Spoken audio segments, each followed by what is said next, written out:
Let that go for a few minutes. That just sounds like a symphony, you know? Right? Okay, so pork belly, is that one of the staples for Filipino food too? This is like kind of typical, right? The lechon? Yeah. Lechon, you know, we're doing it a little bit differently. We have cooked up the chicharron already. That's kind of gonna serve as our garnish. So it's a little bit deconstructed, but it'll be just as delicious. Okay, now Chef, this is gonna be the second time you're participating in Hawaii Food and Wine Festival. What are you most excited about? I'm just excited to be able to share Filipino food with, you know, everyone that's gonna be in attendance and, you know, just in general. It's really great. Yeah, and recently as well, the Hawaii Food and Wine Festival, I believe by USA Today, was nominated as one of the top 10 wine festivals that takes place across the country. So a lot of fun, a lot of good drinking, a lot of good eating too. Absolutely. All right, so Chef, how are we looking here in this pork belly? Pretty good. How long do you let that go for? Like a minute-ish? Because that oil is going hot. Yeah, this was like at 370, so like a good maybe like 2 minutes or so, I think that was. So, I mean, it's already cooked, so we're just looking to crisp it up. Okay. Yeah. So we're crisped up. What's next? We're gonna drain it onto our sheet here, and then we're gonna salt it, season it well. Oh yeah, that's looking real good. That's coming together nicely. Yeah. Some salt on the top. Salt, a little bit of pepper. Beauty. And then now we're ready to plate. Now, what do we have working over there? This is our ginger lugaw. It's just another form of like rice porridge, Filipino style. Okay. So is that what lugaw? What's lugaw? Ginger lugaw. Just lugaw, like for me growing up, was always just kind of like a simple rice porridge as opposed to like arroz caldo, which is chicken based. So this one's just kind of like a simple base of just like rice porridge with some ginger. Okay, I love it. Yeah. So that's gonna go down first. Yes. So we're gonna put a little bit of this first. Also, we want to remind everybody out there who's tuning in right now for the Hawaii Food and Wine Festival. If you want to get tickets for that, you head to hawaiifoodandwinefestival.com. Also, when you're looking at your screen right now, head over there, and really when you go to that website, it's going to be a great resource for everything that's coming up. They have a ton of listed events that are going to be taking place. Chefs from across the country celebrating the best here in Hawaii and across the U.S. as we finish up our dish right over here. hawaiifoodandwinefestival.com, though. That's the spot for tickets. All right. What are we going in with, Chef? This is our ginger annatto oil. Oh my goodness. Just a little, you know, you can't ever go wrong with too much garlic or ginger.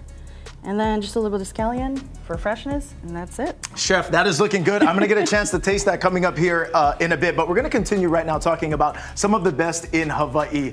Now, upstairs at Pier 38, it's right super close to our station over here. What they're doing over there is they're really going for a new elevated type of concept. The food, the vibe, all of it's on point. Take a look. Inspired by its rich history, upstairs at Pier 38 is a place to gather that encompasses locally caught seafood sourced by the renowned Honolulu Fish Auction, featuring USDA prime steak. Executive Chef Lawrence Ozoa adds his own creativity to the menu by collaborating with Chef Nico, creating island cuisine using rustic French techniques. All right. Upstairs, we try to elevate our food a little bit more. And because of our owner's heritage and where he's from France, bring the local vibe to that. So it's sort of a fusion. We have a good mix-up of all kinds of things. We have some French items, we have the pole. Our best sellers are the misoyaki sea bass, marinated in our misoyaki recipe. We flat top it and we put it on a bed of rice with some misoyaki sauce right around, the daikon puree, and a miso caramel right on top, finished with a sushi negi. I think it's a really upscale local vibe. I feel that the clientele that come here want to experience something that's not in Waikiki, and they can get the food, but we're not charging the same prices. They're getting this experience that they can't get anywhere else. There's so many great facets of this restaurant upstairs at Pier 38, including this. This is the chef's counter. It offers a different type of dining experience. You can actually watch your meal being made, and it pairs with some great cocktails and wine. Here to tell us a little bit more about the pairing, we have Matt Sutherland, beverage director. Hello, Matt. Afternoon. How are you doing today, sir? I'm doing a lot better now. Matt, let's talk about this chef's counter. Matt, what is this all about? So this is an opportunity for our guests to come in, hang out, and see what we do on a nightly basis. Today we have Chef Caleb preparing for some lunches and meals for the evening. You get to be a part of the dining experience. I do want to show you a couple of our dishes that we've made for the day. Our misoyaki sea bass, delicious with the daikon puree on the outside, outstanding. First of all, look at how soft this sea bass is. This thing is so crazy tender, and I'm gonna get all of that with the rice. Man, that is delicious. Holy cow. So this is poêlée de mer. This is also known as the pot of the sea. We have a beautiful dish here. It features a 5-ounce lobster tail, manila clams, scallops, shrimp, all sitting on a bed of chorizo saffron rice. Pot of the sea. That tastes just as good as it looks. Chorizo rice, are you kidding me? How many places can you go and find a dish like this? Not many. So I do want to pour for you a delicious little pairing that I put together for us. Fer la fête, gorgeous brut. It's a little rosé. This is although a wine from France, not a champagne. Beautiful. Also known as a Cremant.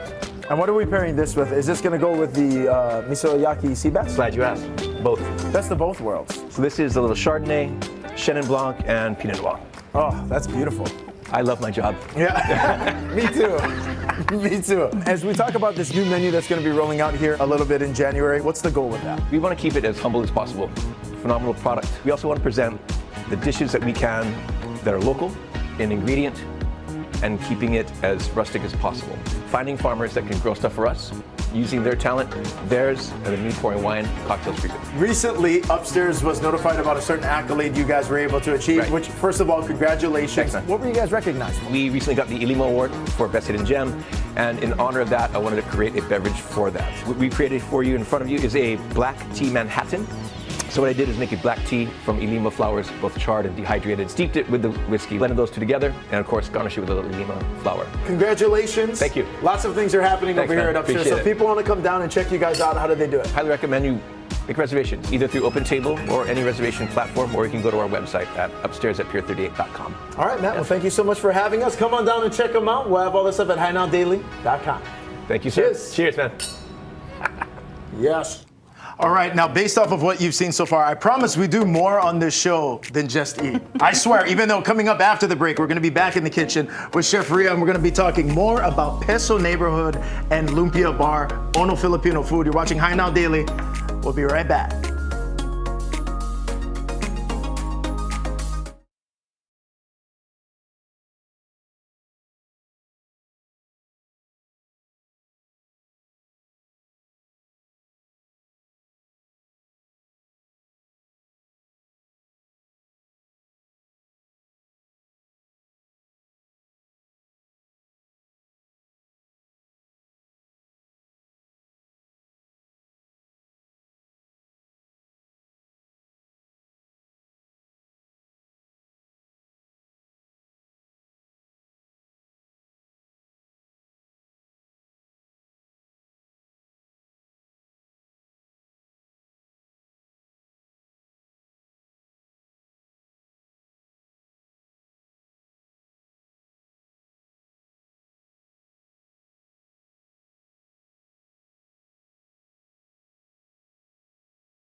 Hey, aloha, and welcome back to High Now Daily. We're hanging out here in the kitchen with Chef Ria from Peso Neighborhood and Lumpia Bar. And if you didn't know, this is one of Oahu's most popular new restaurant spots.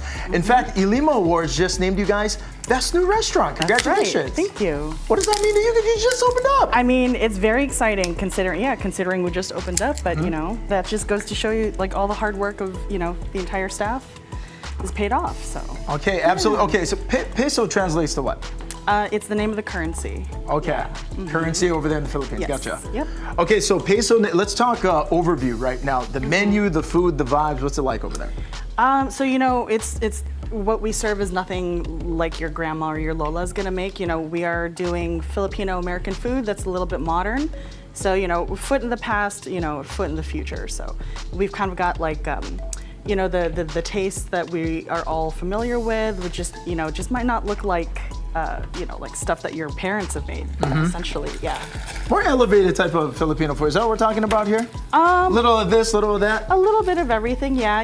Like we try to stay not too, not too forward, not too out there or new, because we don't want to lose, the familiarity. So. Okay, and the food is very serious. Also, the wine list, and there's a full bar as well. And is it you can kind of pair too? Absolutely, yeah. So how is that? It's great, to be able to sit down and have Filipino food with wine and cocktails and beer,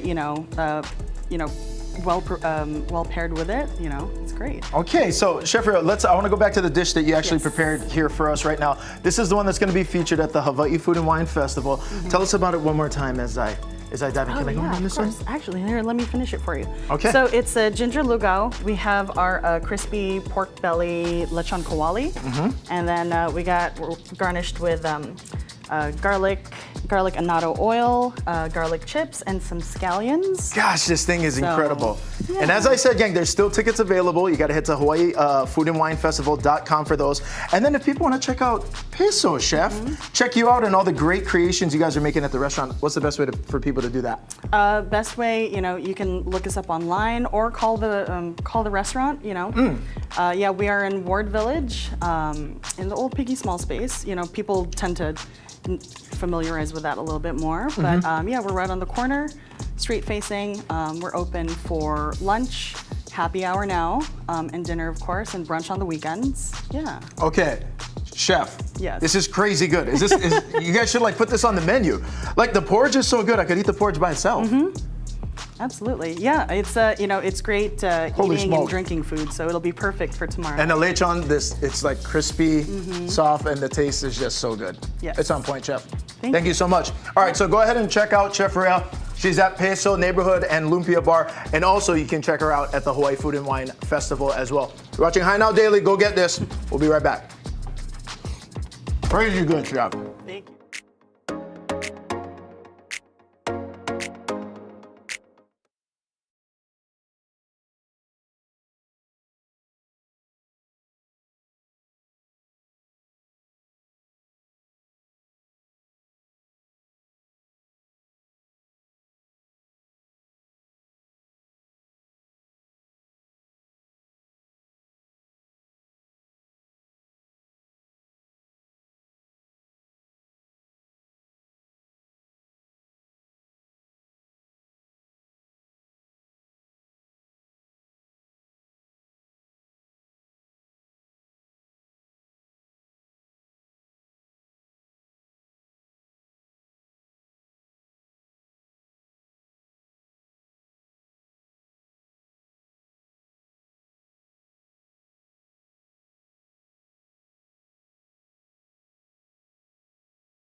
Hey, aloha and welcome back. We're about a month away from the Jingle Rock Run. It's a holiday fundraiser for Make-A-Wish Hawaii, and how fun does that look? It's a family-friendly event featuring keiki games and activities, including photos with the big guy. That's right, Santa comes to town, and it also includes separate races for keiki and adults as well. It's happening on Sunday, December 3rd at the Ko'olina Resort.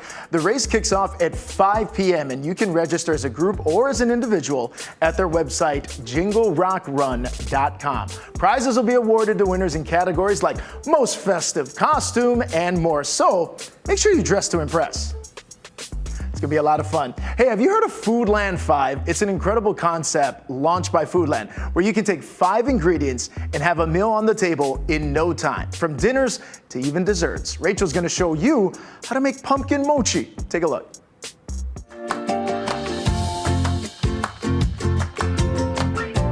Aloha and welcome to the Hi Now Kitchen. Right now we are doing the Foodland 5, which means we're using 5 ingredients that you can get from Foodland, and you make a simple recipe that they drop every week. Today we are making pumpkin mochi. So let's get started. First we're gonna move over to the pot. We're gonna turn our pot on. Let's get this baby going, and we're gonna crank this up to 350 degrees. We're gonna be pouring in oil, and now this is just for frying. So as we're gonna use a lot of oil, baby, because you wanna make sure that when you drop your pumpkin mochi balls inside the pot, that they're covered. So we've got almost half this bottle into the pot, and we're gonna go ahead and move over. While that heats up, we're gonna mix into our bowl. We've got here some mochiko flour, and as we get the mochiko going, this is gonna be about 16 ounces. That's about 2 cups there. So we're gonna go ahead and pour that right in. And anybody who uses mochiko flour, it is different, absolutely different from regular flour. So make sure you are using mochiko flour for this recipe. It won't do the same if you use a substitute for regular flour. So again, mochiko flour, 2 cups right in the bowl, and it looks like this is about the whole box. All right, now let's mix that in there. Moving over, we've got some of this pumpkin puree. So if you're using the pumpkin puree, you want to make sure you also have the pumpkin pie spice. These two go hand in hand. I know some other people like to use the pumpkin pie filling, and that's where you're going to have to omit the pumpkin spice. But we like to do everything from scratch. Here we go. So we're going to pour the whole can in there. And then we're gonna open this little guy up. This is the pumpkin pie spice. We're gonna use 1 teaspoon of that. That's where you're gonna get that flavor. Pour that in there. All right, and then we're gonna use 1 cup of organic pure cane sugar. And while I'm mixing this up, this recipe is brought to you by Rel Lum. She is a Foodland ambassador. And so she has given this recipe over to Foodland so that we can all, learn how to make it and enjoy for our holiday season, but really you can make this year round. So take a look at that. We're gonna mix all those ingredients together. So far we've got 2 cups of the mochiko flour. We've got 1 cup of the pumpkin puree. And then we've also got 1 teaspoon of the pumpkin pie filling. We're gonna go ahead and add our water. This right here is gonna be about 2 cups of water. So it says to slowly add it in. So I'm gonna go little by little. So this is gonna take some time. You can also use a hand mixer, but we are gonna go in and just slowly get that all mixed up. Here we go, mussels. Now we're gonna add a little bit more. Ooh. But mochiko is like a little bit thicker and chewier than like your average flour. And that's what I love so much about mochi is the consistency, the chewiness, and that's what we're gonna get with these mochi balls. So let's mix that in. All right, and the cool thing about Foodland 5 is that they're really helping you out with dinner, with snacks, treats, and it's all just 5 ingredients. And if it's that recipe of the week, those ingredients are on sale. So really cool. If you want to know more about what recipes are dropping, you just go to foodland.com. You can also sign up for their emails, and every week an email will be sent with the recipe of the week, and you can check it out. I mean, these recipes are so cool, so easy, really helps you out, and you save money with all the ingredients that are on sale. So this is looking really good. Here we go. Okay, now that we moved our bowl over here next to our pot of oil, it is heated up at about 350 degrees. It's gonna be kind of the size of like a ping pong ball. So we're gonna get this together, and then we're just gonna drop this guy right in. There we go. And Rel has a great tip for you. She says to use a non-stick pot so that when you drop it in, it's gonna drop to the bottom. You don't want it to stick to the bottom, so make sure you use a non-stick pot. All right, we're gonna let these cook up for about 10 to 12 minutes until it's golden brown. We're gonna come back and check on them, and this right here is your pumpkin mochi balls, courtesy of Foodland 5. Already looking good. Let me turn these bad boys over.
Hey, aloha and welcome back to High Now Daily. If you ever dreamed of becoming a St. Louis Crusader, there's an event coming up soon that can help parents navigate the admission process. We have St. Louis Schools President, Dr. Glenn Medeiros here in the studio. How's it, Glenn? Doing well. How about you? We're very excited to have you here. And we're going to be talking all things St. Louis School today Yes. and the open house that's taking place. So when is it and how do people find out? Yes, it's November 5th at 1 o'clock on Sunday, this coming Sunday. So we're looking forward to being able to introduce everyone to St. Louis School there. Okay, what can people expect? Well, we're going to have student-led presentations, tours about the school. They'll get to know our curriculum, get to know our facilities, and we have so much to share. So we're looking forward to that. We've got a robotics team and a robotics room. We've got a band room, the band. We have, of course, our athletics program. So a lot to share. Okay, Glenn, what is the philosophy and the approach that St. Louis takes to education? Well, we actually use what's called the blended learning curriculum. So it's a combination of a lot of different things because we don't feel that one particular strategy will work to get to everyone. So we have personalized learning where students work within their own zone of proximal development to make the greatest gains.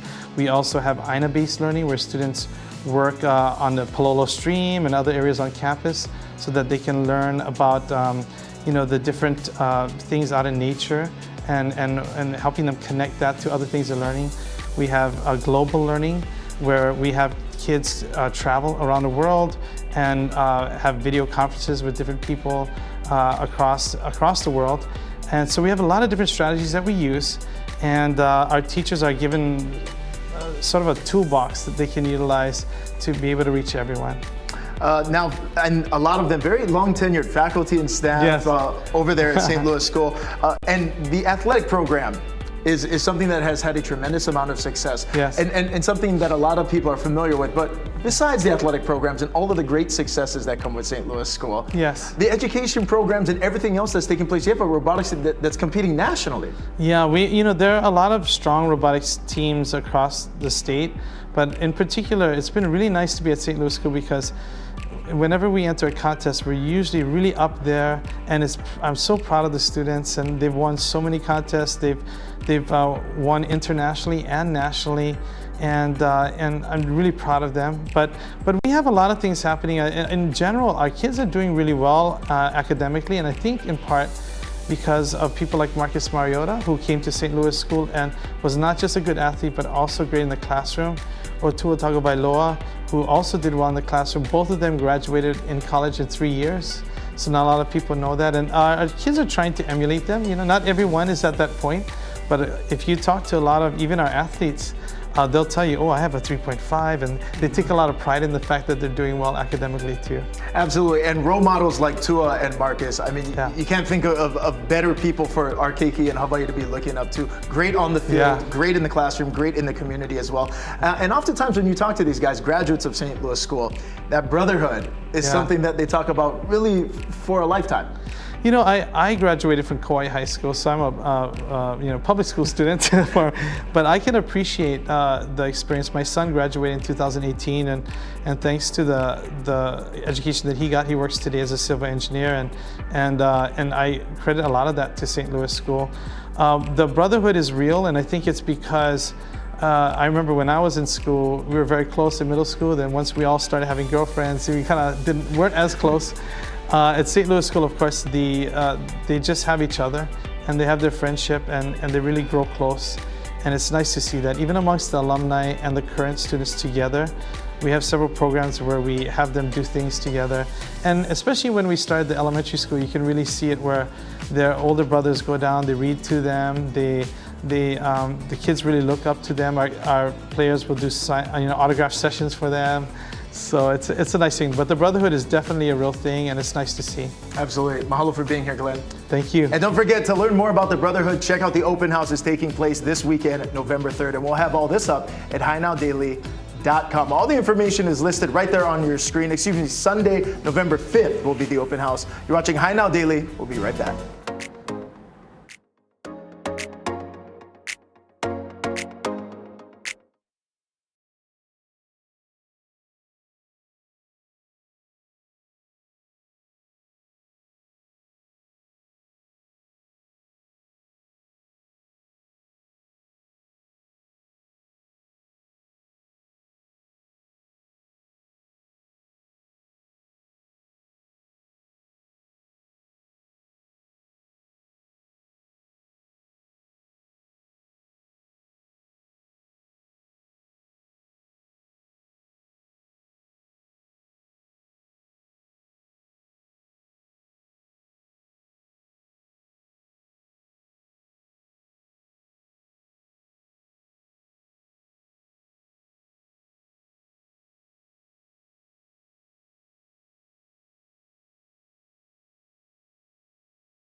Aloha and welcome back to Hi Now Daily. Right now is your chance here in the community to support a local nonprofit organization. Joining us here today in the studio, we have Chad Yamamoto and Jill Takasaki. Welcome in, gang. Thank you for having us. Mahalo, mahalo. Now, Chad, I want to start with you. You're from the Honolulu Professionals Foundation. Yes. Tell us a little bit about what that is. Well, we started in 2009.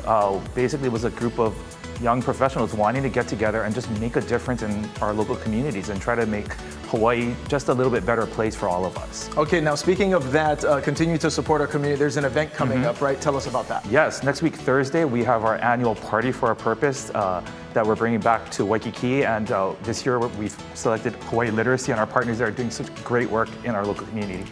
And so we've got a great event with great food from Chef Justin Mizufuka at the clubhouse in Mililani, and an incredible lineup of the Hoku Hano Hano award-winning performers. Absolutely. Yeah, Hoku Zurumeister is going to be there. It's going to be a lot of fun. But that's what it's about. It's about partying for a purpose and really supporting Hawaii literacy. Jill, so for people who don't know, tell us a little bit about Hawaii literacy and what you folks are doing in our community. Sure. So we're so thankful that the Honolulu Professional Foundation selected us. Hawaii Literacy serves underserved children and adults in communities across 3 islands. So we focus on connecting children and adults with essential reading, writing, and lifelong learning skills. In Hawaii, 1 in 6 adults has very low levels of literacy. So we have tutoring, ESL classes, digital literacy classes. We also have our family libraries and public housing sites, and our 3 bookmobiles on 2 islands. Okay, so Jill, you mentioned you're servicing from keiki all the way to adults. So I imagine different programs, right? Yeah. Yeah, expand a little bit more on those. Yeah, so we have the 5 programs, so 3 that work with adults. So if you want to improve your reading and writing, we have one-on-one tutoring, we have ESL classes or EL classes, and one-on-one tutoring if English is not your first language. We also have foundational digital literacy skills, so just someone who wants to learn how to connect to all the resources and what's available online. And then we have 3 bookmobiles on 2 islands, 2 on this island and 1 in Kona. And our last program is a family literacy library, so it's everything from tutoring, intensive tutoring, after-school help, family literacy, financial literacy programs, helping parents teach their kids how to read. So just a lot of things to just connect people with the resources they need, whether it's a tutor, books, classes, just support so that they can achieve whatever goal, whether it's a job, reading, any kind of life goal. Yeah, and these are very important skills that, we're talking reading and writing, things that they can develop and really help contribute for themselves and into the community as well. Chad, I want to go back to you. Yeah. So this event, why is an event like this so important for the Honolulu Professionals Foundation? It's really just getting together and having fun, and really just raising funds for a great local cause. We've raised funds for educational programs like Hawaii Literacy, healthcare initiatives, sports programs, and things like that over the years.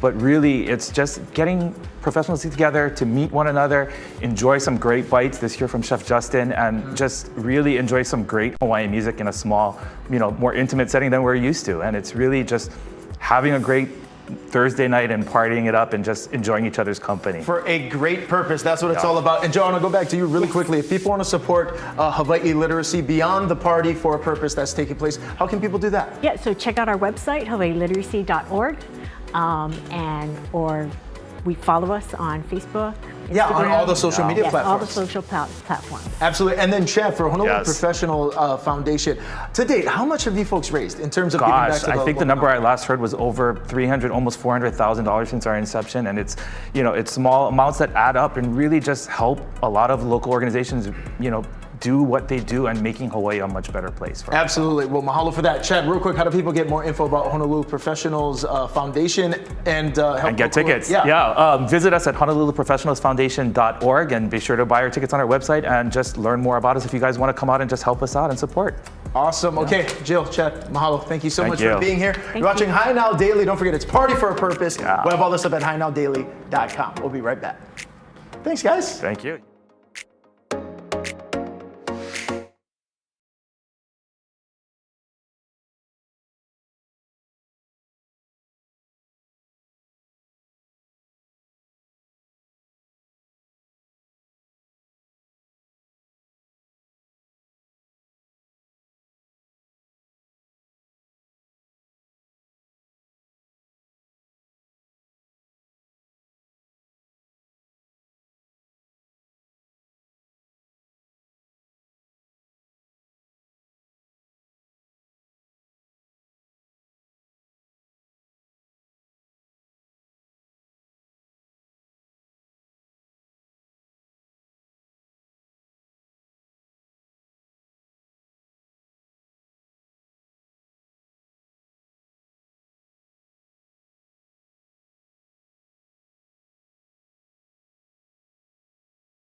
Hey, aloha and welcome back. All right, now that the prep work is all pow, Rachel's finishing up her pumpkin mochi courtesy of the Foodland 5. Let's see how it turned out.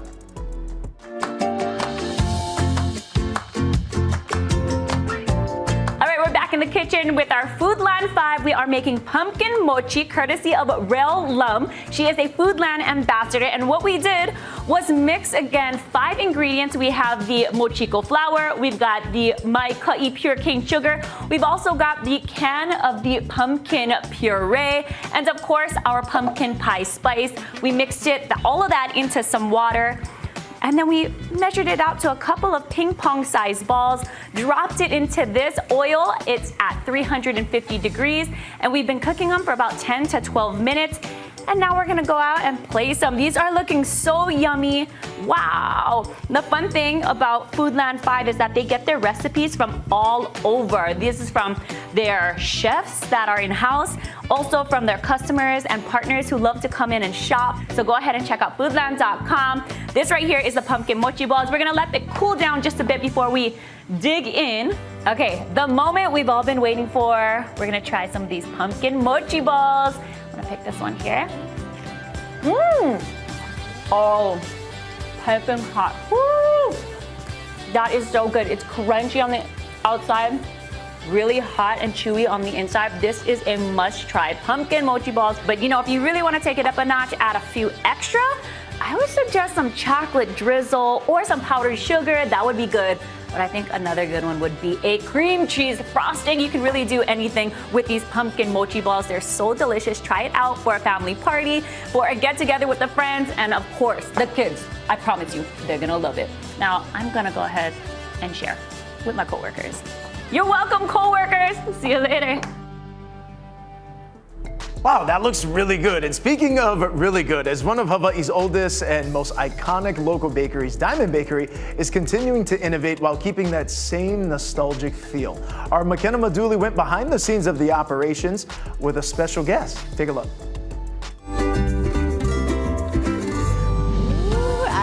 So excited. I'm so excited. Kid in a candy store. Aloha everyone, welcome to this Talk Story Fast Kind. I'm McKenna Maduli with Miss Aloha Hula Mika, and we are here in my hometown of Kali'i to learn about Diamond Bakery. We actually have a treat today. We are going to take a look at the factory and learn how all those delicious fresh baked goods are made.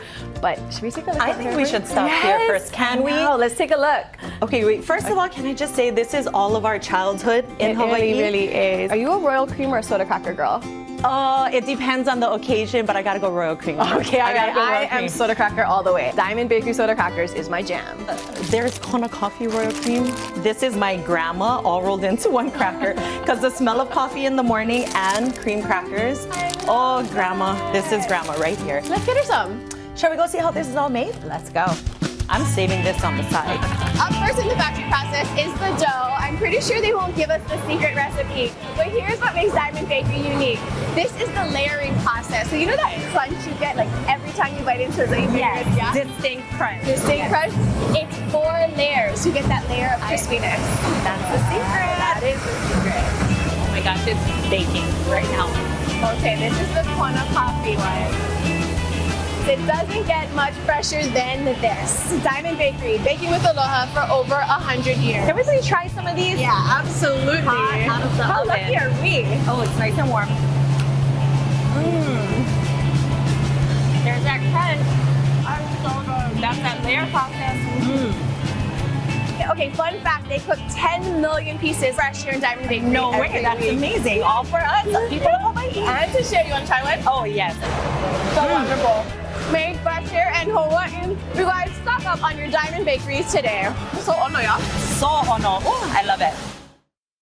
Umeke, powered by Hawaii Tourism Authority, is an online portal to apply for 6 different funding opportunities created and administered by Kilohana. We have Tyler Gomes here from the Council for Native Hawaiian Advancement. Mahalo for coming in. Thanks for having me. It's great. Okay, so Tyler, you have all the info, so let's get to it right now. Umeke, powered by HTA, what is that? So Umeke, powered by the Hawaii Tourism Authority, is a brand new online portal for all 6 of the Hawaii Tourism Authority's funding opportunities. Before, they were all in different places. This is the first time you can do it online, one time for as many many of those as you'd like to apply for.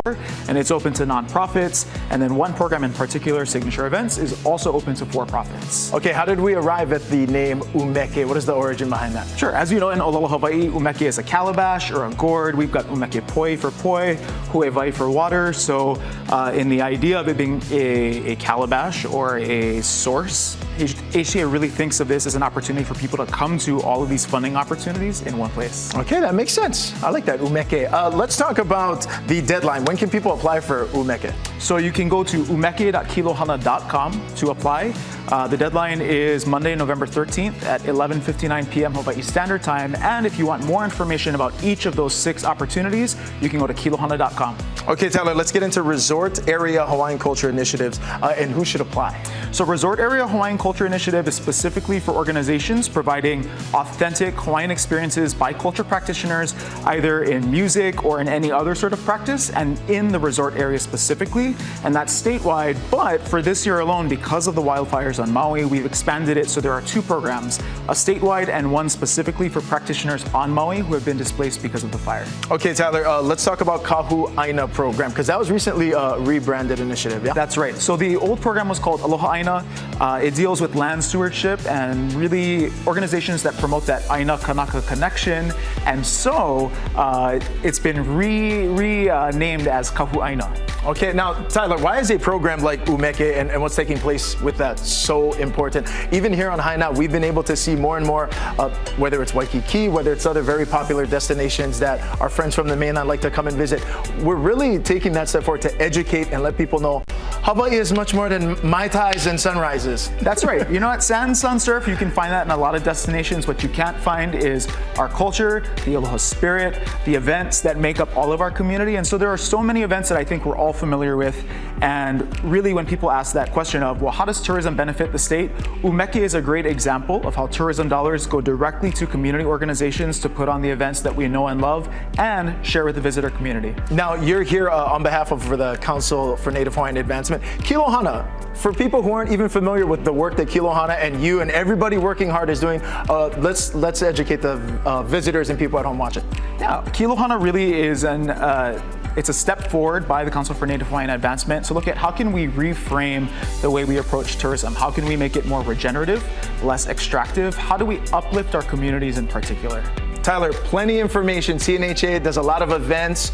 Tell people how we can get more resources that are available. You can check out hawaiiancouncil.org for more information about the Council for Native Hawaiian Advancement. You can go to kilohana.com again for more information about those grants and Kilohana in general. Tyler, mahalo nui, brother. Okay, and we'll have all this up at HiNowDaily.com. But to recap, you can apply for funding opportunities under Umeke, powered by the Hawaii Tourism Authority. These are created and administered again by Kilohana, by the Council for Native Hawaiian Advancement. Go to umeke.kilohana.com to apply. The deadline is Monday, November 13th at 11:59, right before midnight Hawaii time. Tyler, mahalo again, brother.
Hey, aloha. Welcome back to High Now Daily. Drew Davis has found his way into the kitchen. Welcome, Hey, brother. what's going on, everybody? Kainoa, thanks for having me in. It's always a pleasure. We're very excited to have you, man. We're going to continue this eating tour we've been doing with you. You've been enjoying all the food on High Now, yeah? Absolutely. I remember a couple of weeks ago, maybe more like a month ago, Rachel taught me how to make spam musubi. That was like right after I started. Okay. And that's been one of my favorite things that we've done so far. Yeah. That's like a Hawaii staple. Yeah. I did see that segment, by the way.